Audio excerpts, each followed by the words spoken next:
Moorish, Orthodox, Radio, Crusade, Anarchism for the global city, Radical environmentalism for the concrete jungle, Esoteric explorations of the secret history of rebel culture, the Moorish Orthodox Radio Crusade, exiled from WBAI in New York City, now only on the World Wide Web. Be there.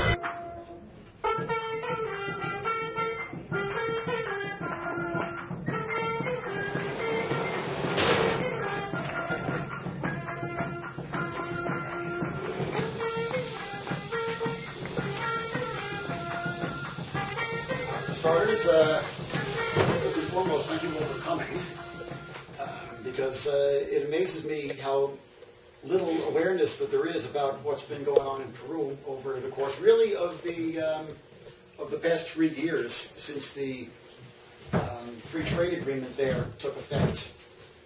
People are probably aware that in 1994, when NAFTA took effect, at precisely the moment that NAFTA took effect, as a matter of fact, on January 1st of 1994, there was the Zapatista uprising in Chiapas, where the indigenous Maya people recognized this as a threat to their land and their cultural survival, and took up arms. And it made headlines at the time, at least. It made more headlines at the time than what's going on in Peru is currently making headlines. But for the past 3 years, since the U.S.-Peru Free Trade Agreement took effect, Peru has similarly been rocked by a series of indigenous uprisings. They haven't actually been armed uprisings, as the Zapatista revolt in Mexico was, but they've been quite rowdy, and in fact, has been bloodshed. And most recently this year, in a place in the north of the country, in the north of the Andes, called Cajamarca, martial law was actually declared. A state of emergency was declared. And the province was repeatedly shut down by general strikes. And what's interesting right now is that the regional government of Cajamarca, which is controlled by a leftist party called Patria Roja, is supporting the peasant movement and is completely at odds with the national government in Lima. And the lines are really drawn, and it's going to be interesting to see where it all ends. And what's at issue is a U.S.-backed mining project, which initially which had been approved by the previous government of Alan Garcia, the same one which signed the free trade agreement with the United States. Then the current president, Ollanta Humala, when he was on the campaign trail last year, he campaigned as a leftist and as a populist, and pledged that he was not going to support this mining project, which I'll say more about shortly. And then when he got into office, he completely flipped. Now, it's interesting. I should say a few words about the group which is sponsoring this event, which is the Anarchist Forum. And it's interesting that tonight we've actually got 2 simultaneous events about Latin America happening under the roof of the Brecht Forum. Oh. And the other one is being sponsored by NACLA Report on Latin America, which is a great publication, which I've written for many years. And they've got a new book out, a compilation on 21st century socialism. And but we're the Anarchist Forum. We were founded by a group called the Libertarian Book Club, which itself goes all the way back to 1946, if you can believe it. It's the oldest continuously active anarchist group in New York City, I would imagine, by far. It was founded by exiles from fascist Europe, mostly Jews and Italians who had to flee in the 1930s and 1940s. The primary thing which we've been doing for the past 20 years or so that I've been involved, more than 20 years or so at this point that I've been involved, is we've been doing the Anarchist Forum, which is a discussion group. And I hope that after I give my presentation, we can discuss things amongst ourselves. And the reason this dichotomy is sort of interesting is that you've got the notion that so-called 21st century socialism can sort of be imposed in a program from above, as in Venezuela, and then you've got the notion that it can only really be built from below by the popular movements themselves. Certainly, I think Bolivia is somewhere on a spectrum, somewhere like halfway in between those two extremes. The Zapatistas being, perhaps a pure example of it coming up from below, and Venezuela of it being imposed from above. In Bolivia, kind of a mixture of the two, because Evo Morales, now he's in power, but he was really brought to power by an indigenous movement and an upswell from below. But now that he is in power, even though he calls himself a socialist, he finds that, he has to worry about not making sure that there's enough foreign capital coming in to keep his government afloat and all that sort of thing. It's led him into some tricky situations and some compromises and some conflicts, which is people who are following it are aware. The big conflict which is now underway in Bolivia over this road that they're trying to build through the Amazon, and the indigenous communities themselves are divided on the whole thing. And what makes Peru an interesting case study in this dilemma is that when Ollanta Humala was on the campaign trail as a leftist and a populist last year, he was being positively demonized in the right-wing Peruvian press as a puppet of Hugo Chavez, and he's going to get us in bed with Venezuela and Fidel Castro and blah, blah, blah, blah, blah. And of course, now that he's actually in power, he's done exactly the opposite.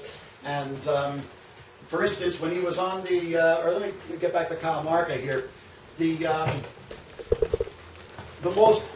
latest, let me go all the way back to 2009, give some brief background on the various indigenous uprisings which have taken place since the Free Trade Agreement was signed.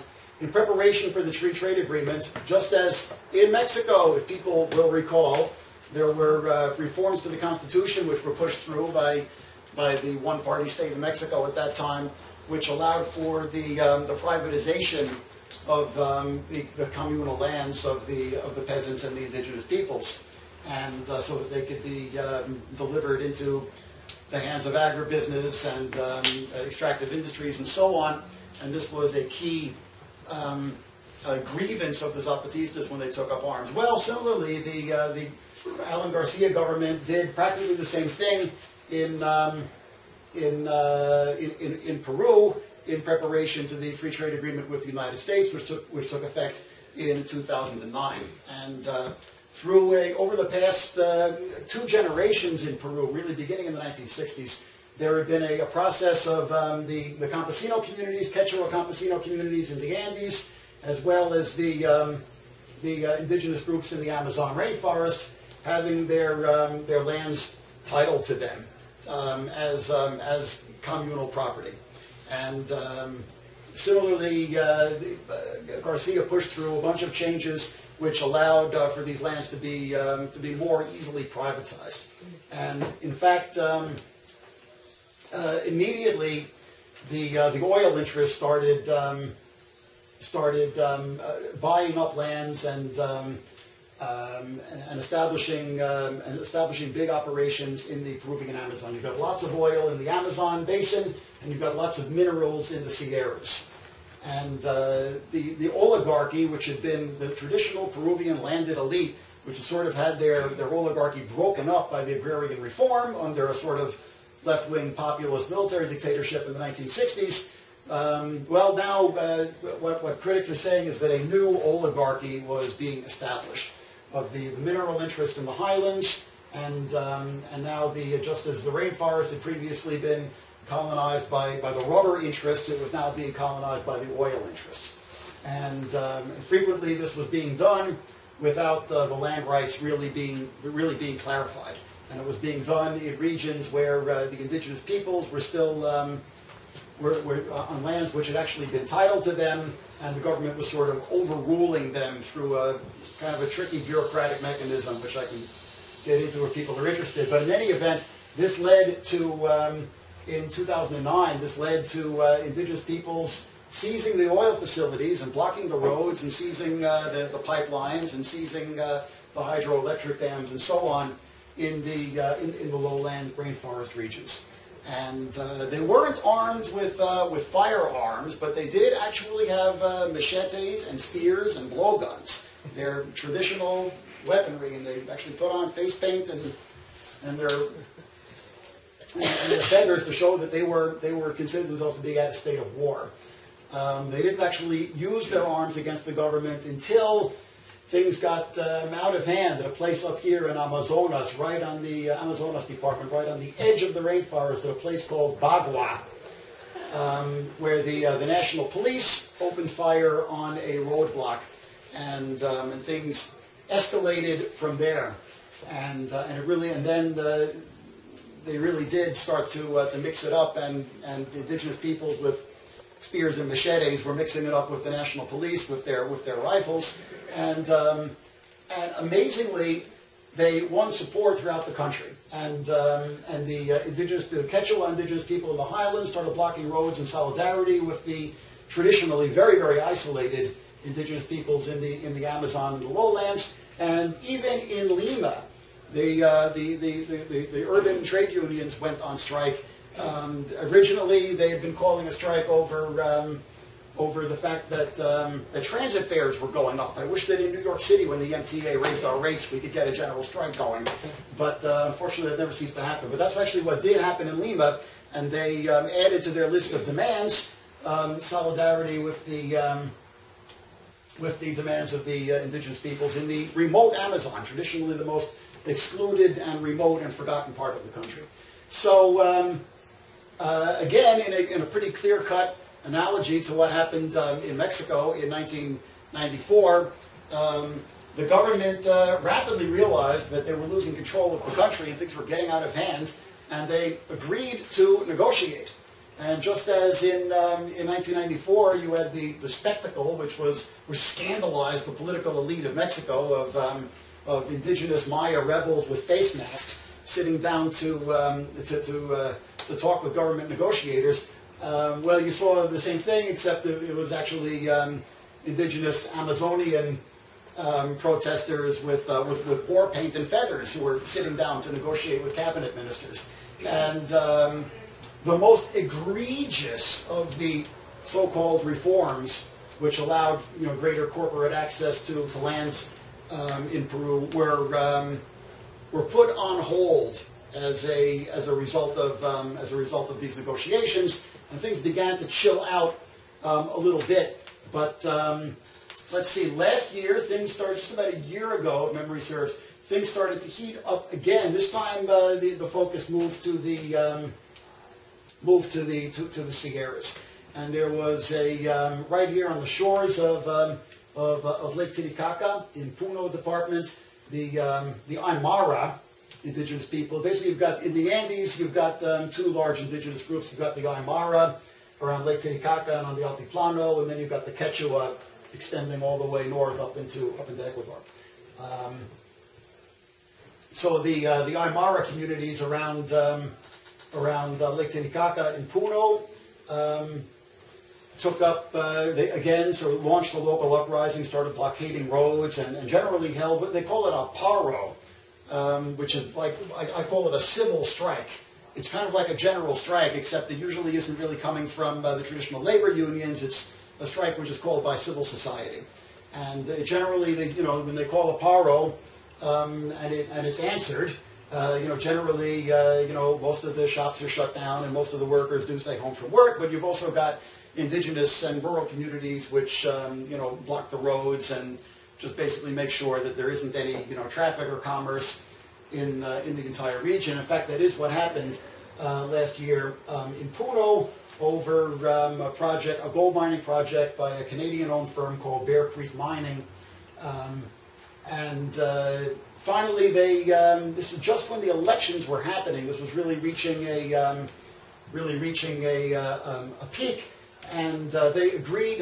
Once again, Humala on the campaign trail, he visited the city of Puno, and he promised that he was going to he was going to take a stand against this mining project. There was also a similar conflict in Cajamarca that I'll talk about shortly. He also went up to Cajamarca and did a campaign stop there and donned the traditional indigenous dress, put on a poncho and the traditional sombrero from the region, and said "Conga no va," which is the ubiquitous slogan of the movement, meaning Conga, which is the name of the gold mine, is not going forward. So the general strike in Puno was called off for the elections, and sure enough, Humala won. And it's a good thing that he did, actually, because the person who was running against him was Keiko Fujimori, who was the daughter of the imprisoned ex-president Alberto Fujimori. And there were these fears, he was, the worst president in Peru's recent history, who declared martial law throughout the country and really gave a free hand in terms of corporate access, and was just a human rights nightmare, and every kind of nightmare you can imagine. And there was all this fear that he was going to sort of be running the country via his daughter if she won. And so despite the fact that the conservative press was demonizing Ollanta Humala as a pawn of Hugo Chavez and Fidel Castro, he won.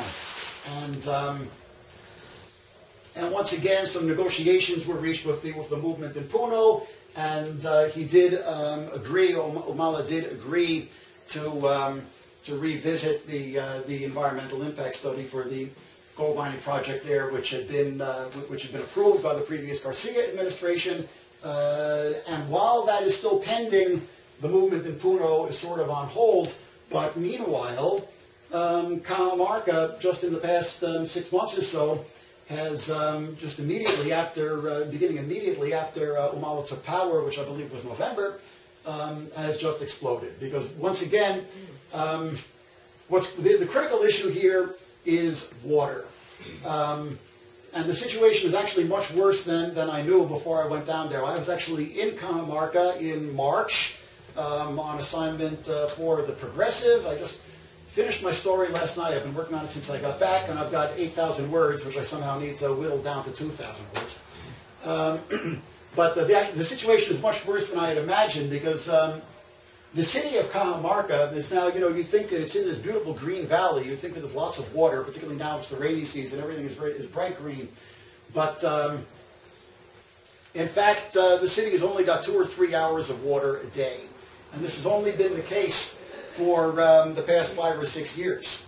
And what's happened in those past 5 or 6 years is that the largest gold mine in South America has started operating in the mountains to the east of town, which is where their water comes from, the mountains that protect their watersheds. And that's the Yanacocha mine, which is 51% owned by U.S. capital, Newmont Mining of Colorado. And there had been a big struggle because people were rightly afraid that their watersheds were going to be destroyed. And when the Yanacocha mine began operations, it began operation in the 90s. And at that time, Peru was still, in fact, when it began operations, it was in the period that Peru was under martial law. All of Peru was under martial law back in the Fujimori era, and the country was completely militarized due to the whole struggle for the Shining Path and so on. So there wasn't a lot of political elbow room, to say the least. But beginning in 2004, when the mine wanted to expand operations onto a local mountain called Cerro Quilich, which is where the bulk of the water for the city of Cajamarca comes from, then the local residents started organizing, and again, they called a paro, they called a civil strike for the region, and they essentially shut down the whole region, they blocked the roads, and there was a real serious struggle which went on there, which included, unfortunately, once again, as in Bagua a few years later, not quite as bloody, but the same thing happened where the National Police did open fire on a roadblock, and one campesino was killed. As opposed to Bagua, the death toll was never clearly established, but more like 30. But ultimately, there was an outcry over this, and not outside of Peru. Outside of Peru, nobody was paying much attention, but in Peru there was a big outcry about this, and they won.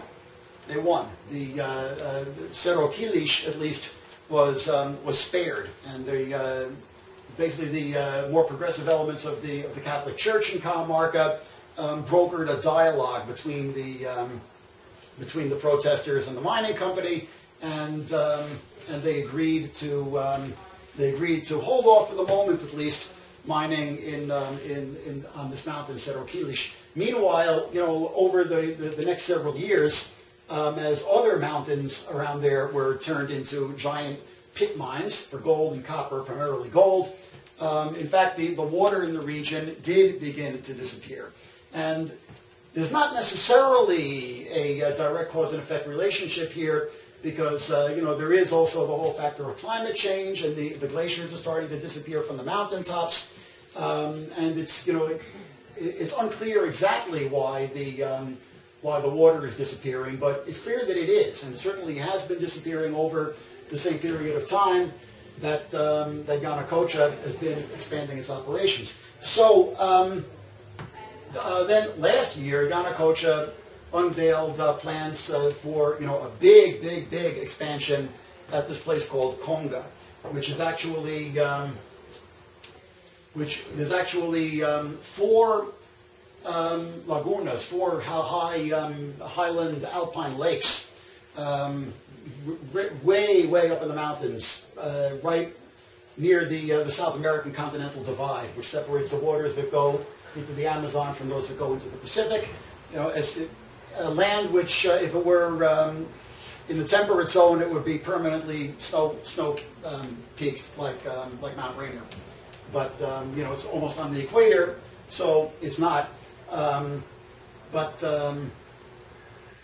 There are these four alpine lakes up there, beautiful crystalline blue lakes. I saw them, which the mining company proposes to destroy in this expansion of the mining project there. Two of them, they actually want to turn into giant pits and take the gold which is underneath them, and the other two they want to fill in with the waste rock from those two pits.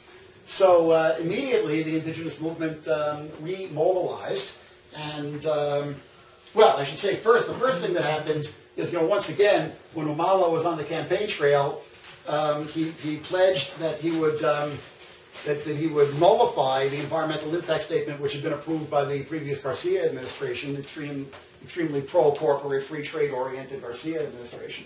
And then as soon as he got into power, as soon as he took office, he flipped. And he should have realized that he was going to get into hot water just like Garcia got into hot water over the Puno project, but he went ahead and did it anyway. And it should be said this project is much bigger than the Bear Creek Mining One project in Puno. And in fact, this is, once again, biggest gold mine in all of South America, the most productive gold mine in the world, and the most, incidentally, the most high altitude gold mine in the world. So stakes were a lot bigger. So once he takes power, Humala flips on the whole question and says that he's going to go ahead with the mine, and that he accepts the conclusions of the environmental impact statement, that it can be done responsibly. But what the company is actually planning on doing is they want to build artificial reservoirs to protect the four lakes which they are going to destroy. They're going to relocate the lakes, quote unquote, and they say that they can do this without any damage to the aquifers, to the watersheds. And another interesting thing that happens is that meanwhile, the local government in Cajamarca, the regional government in Cajamarca, is the regional president of Cajamarca, Gregorio Santos, is once again, very much from the left. So he's actually supported the movement which once again called a paro, or a general strike for the region after Humala flipped. And it came very close to yet another sort of Bagua type event back in November. A bunch of protesters, again with the support of the regional government of Cajamarca, actually occupied the site of Conga, where the company wants to expand the mine and destroy these lakes. And And once again, the National Police opened fire. Nobody was killed, thank goodness, but a lot of people were injured. Something like 20 people wound up in the hospital. And after this, it's unclear if the move actually came from the Humala administration or if the move came from Newmont Mining, but the project was declared suspended. Suspended until there could be some kind of revision of the environmental impact statement. Although it's a little bit tricky, immediately after the project was suspended, there was Humala instrumented a purge of his cabinet. And this is seen as a real key turning point where all of the people he had originally appointed when he was on the campaign trail, immediately after he took office, having been on the campaign trail as a leftist and a populist and the Peruvian Hugo Chavez, et cetera, they were all purged. They were all forced to step down. And a bunch of people who were much more sort of technocrats put in their places. And there was a new cabinet minister who, interestingly, is not a technocrat, but more sinister yet. Oscar Valdez is, like Humala himself, a former military man and a former commander of the National Police. Was made the new prime minister or chief of the cabinet. And the Minister of Mines was forced to step down, and the Minister of Environment was forced to step down. It's very interesting that the Environment Minister, a guy by the name of Gesicke, had actually, days before he was forced to step down, in response to what was going on in Cajamarca, he had submitted an official memo to the cabinet saying, well, actually there are some problems with the environmental impact statement. Maybe it does need to be reviewed. So immediate days after that, something like less than a week after that, came this cabinet purge when he was forced to step down, and again a far more sort of technocratic figure was put in his place. But then there's sort of this seesawing of a strategy of repression and a strategy of trying to just chill everybody out through making promises. So immediately after that, even after having purged Gesicke, the environmental minister who had actually called for a review of the EIS, Humala actually said, well, okay, we're going to do a review of the EIS. And he actually called in some foreign experts, 2 Spaniards and a Portuguese, to do a review of the EIS. But the movement was not ameliorated by this, and they continued to occupy the roads, and there was still a general strike, which was shutting down Cajamarca, and Humala declared martial law in the region of Cajamarca. And this included cutting off all the funds to the regional government up there, and not recognizing the regional government because the regional government was supporting the general strike, and it meant freezing all financial activity in Cajamarca. So nobody could go to the bank. The regional government had no funds, and the populace was really suffering. Pretty harsh sanctions. So finally, given that Humala was basically making life untenable in the region of Cajamarca, and given that he had called for a review of the EIS, the movement did agree to call off the general strike, and things began to chill out for a little bit. And things were still sort of at this stalemate by the time that I got down there, which was in March. And then let's see what happened when I was down there. A few interesting things happened when I was down there. Well, the most interesting is that interestingly enough, on March 22nd, which is World Water Day, just like April 22nd is Earth Day, March 22nd is World Water Day. 2 things happened on that day simultaneously. One is that the expert review, the so-called expert review of the EIS, was turned in, and it called for this compromise measure where, originally the company wanted to destroy 4 of the lakes. Well, we'll only destroy 2 of the lakes, because 2 of them are, if you recall, 2 of them, they actually the gold is underneath them. They actually want to turn the lakes into giant mine pits. Well, there's no other way to get at the gold other than by doing that. So those 2 lakes, they have to destroy. no way around it if they're going to get at the gold. The other two lakes were where they were going to put the rock waste from the two pits that they were going to build for the original two lakes. And that's where this review of the EIS said, okay, well, you can put the waste somewhere else and save two of the lakes. And Umala said, yeah, that's a good idea.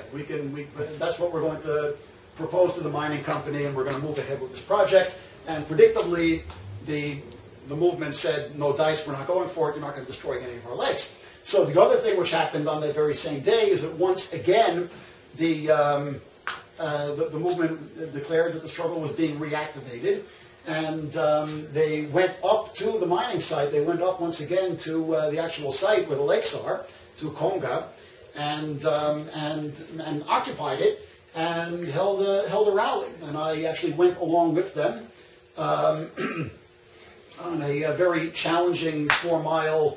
Rather 4-hour ride in the back of a farm truck, holding on for dear life on these vertiginous mountain roads, bumping up and down on unpaved roads, and a truck which needed new shock absorbers.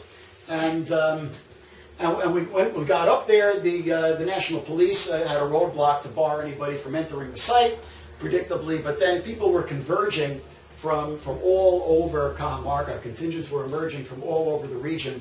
And there was this huge line, miles long, of vehicles backed up at the roadblock.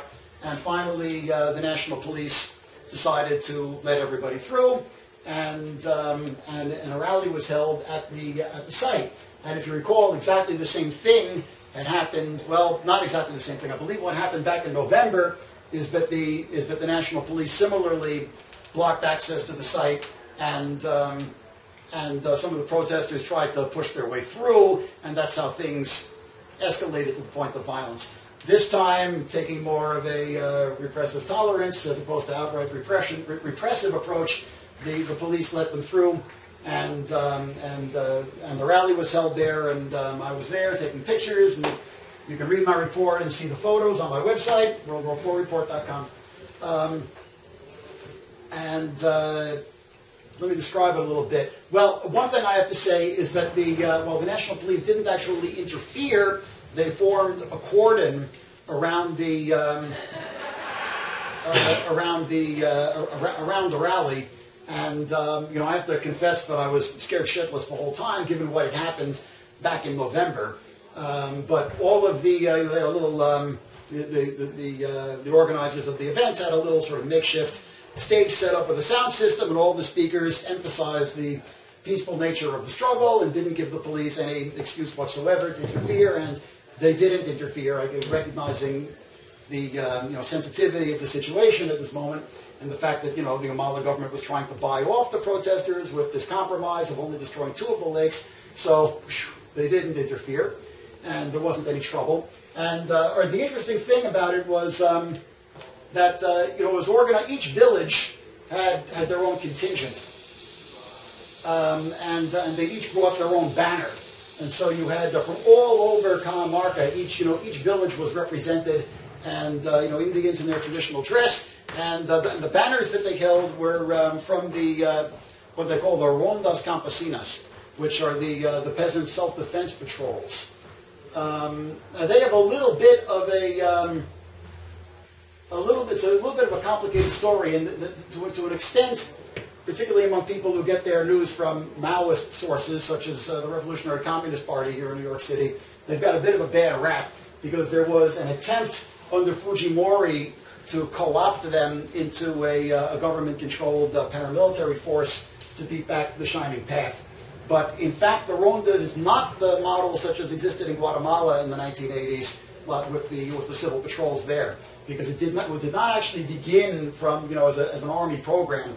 It actually began spontaneously from the campesino communities themselves, and actually it didn't even begin with the Shining Path. It actually began with because up in these extremely remote mountain territories, basically the state has no presence at all. So just to guard against cattle rustlers and bandits and so on, the indigenous communities started forming these patrols beginning in the 1970s, even before the Shining Path emerged.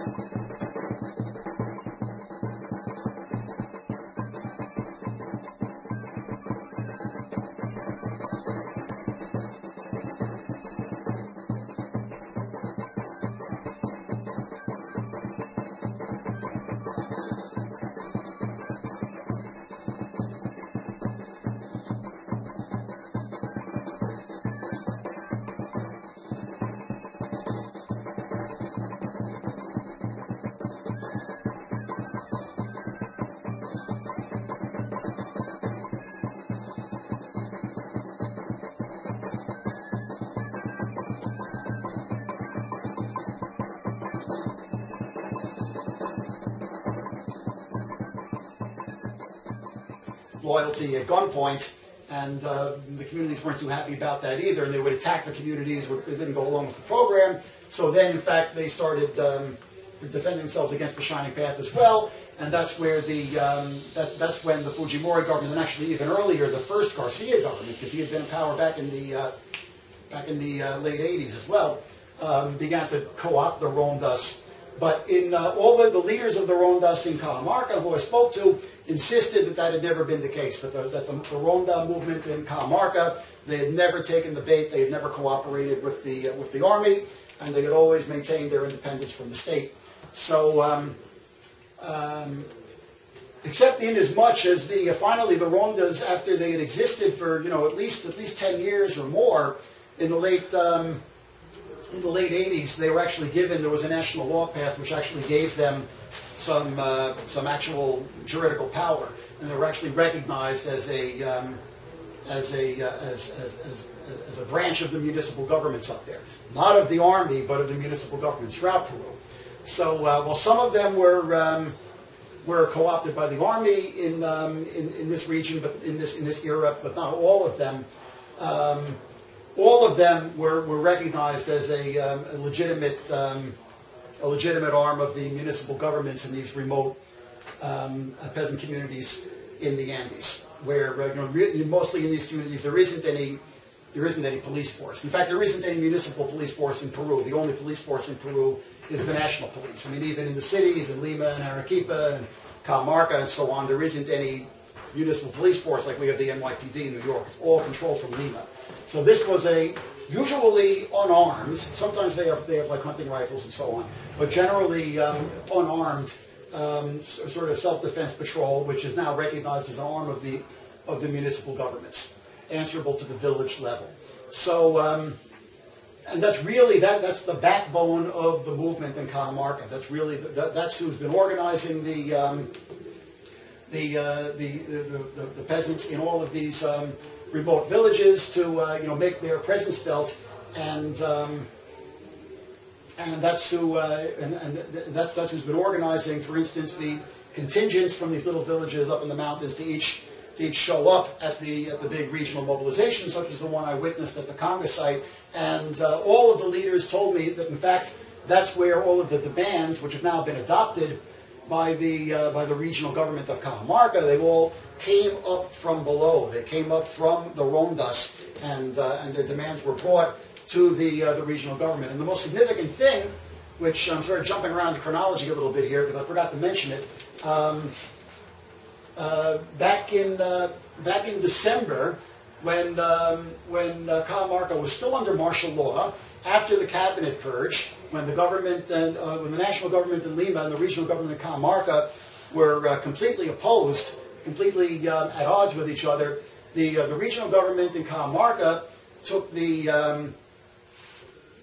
initiative to pass an official order, which was voted up by the regional legislative council up there and signed by the regional president Gregorio Santos, which declared the watershed under the Conga concession area to be intangible, which means basically that it's off limits to development, and declared the Conga project to be unviable, which means that it's not going to go ahead on ecological grounds. So, and Humala immediately responded, no, the regional governments don't have the power to do this. He's beyond his bounds. And in fact, it is somewhat of an ambiguous question. There was this constitutional reform after the Fujimori government fell under President Toledo, going back about 10 years. There had been a constitutional reform which did devolve certain powers to the regional governments, but it was left a little bit vague and ambiguous which ones exactly. So, right away you had a showdown between the regional government and the central government. So where the regional government actually passed this order saying that the Conga project was unviable, and the national government saying, sorry guys, it's our decision, not yours. And if we say that the environmental impact statement stands, that it stands, and the project is going forward. So this wound up before the Supreme Court of Peru, and And while it was still pending in the before the Supreme Court, Humala upped the ante yet again. This also happened in March when he was down there. He arrested several of the leaders of the movement on charges of disturbing the public peace and stuff like that. Basically, a reference to leading roadblocks and so on during the protest up there back in November. And I think 3 were arrested and later arraigned and brought before a judge and released. But 41 of the leaders of the movement up there were facing charges and potentially criminal charges and could wind up doing time. And interestingly enough, one of them is Gregorio Santos, the regional president. So here, you've actually got the central government in Lima, putting out bringing charges against the regional government in Cajamarca. And it would be like, Obama bringing charges against Andrew Cuomo. So, the line's really, really harshly drawn here. And finally, here, I'll just bring it up to date and wrap it up, and maybe we can talk amongst ourselves. Finally, the most significant development is that just about 2 weeks ago, the Supreme Court of Peru, not surprisingly, ruled in favor of the national government and said that the regional government of Cajamarca had overstepped its authority by issuing this order declaring the Conga project unviable. So things remain completely at odds, and neither side is showing much sign of backing down. The Humala government has ostensibly agreed to this compromise, where they'll only destroy 2 of the lakes instead of 4. I don't believe that the mining company itself has yet weighed in on this compromise. I guess that's the next step. We're going to see what Newmont Mining has to say, and then I would imagine that one of 2 things is going to happen. I can't think of a third. Either the company is going to agree and say, okay, no, I can't think of a third. Okay. One of 3 things is going to happen. Either the company is going to say, okay, we accept your plan. We're only going to destroy 2 of the lakes.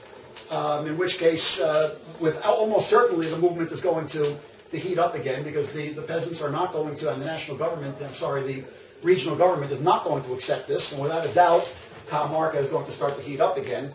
Or the company is going to say, no way, we don't buy it, we have to destroy all of the lakes, and the Humala government is going to blink and say, well, okay, go ahead. In which case, yes, the movement is definitely going to heat up again.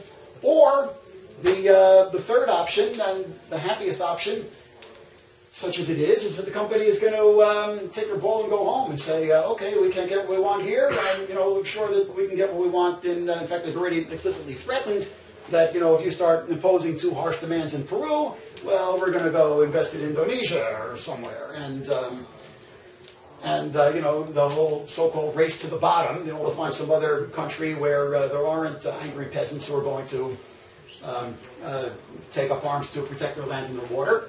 And it'll be a victory for Cajamarca, but a defeat for some poor community in Indonesia, or elsewhere. So those are the 3 options that I can think of as to how this is, where this is all going to go.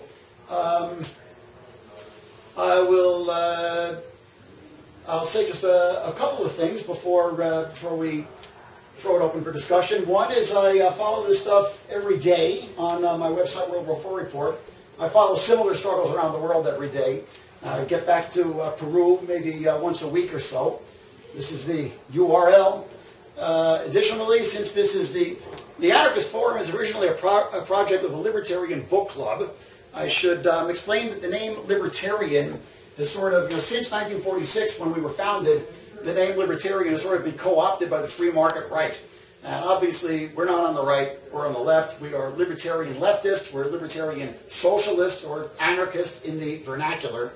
And we're also a book club, so in the spirit of being a book club, this is the pamphlet that I put together, Deja Vu in Peru.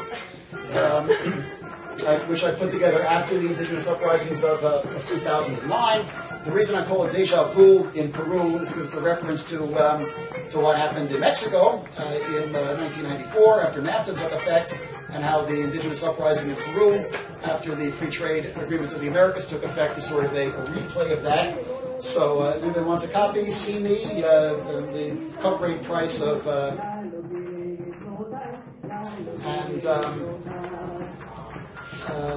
finally, oh yeah, this is a sort of a primer on the conflict at Congo, which was put together by the regional government of Cajamarca. It's in Spanish, of course, and a lot of it is very, very dense and very, very technical.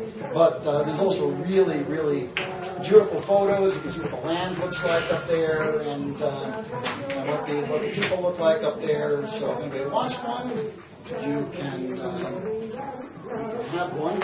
And in any event, if anybody has any questions or comments, you can.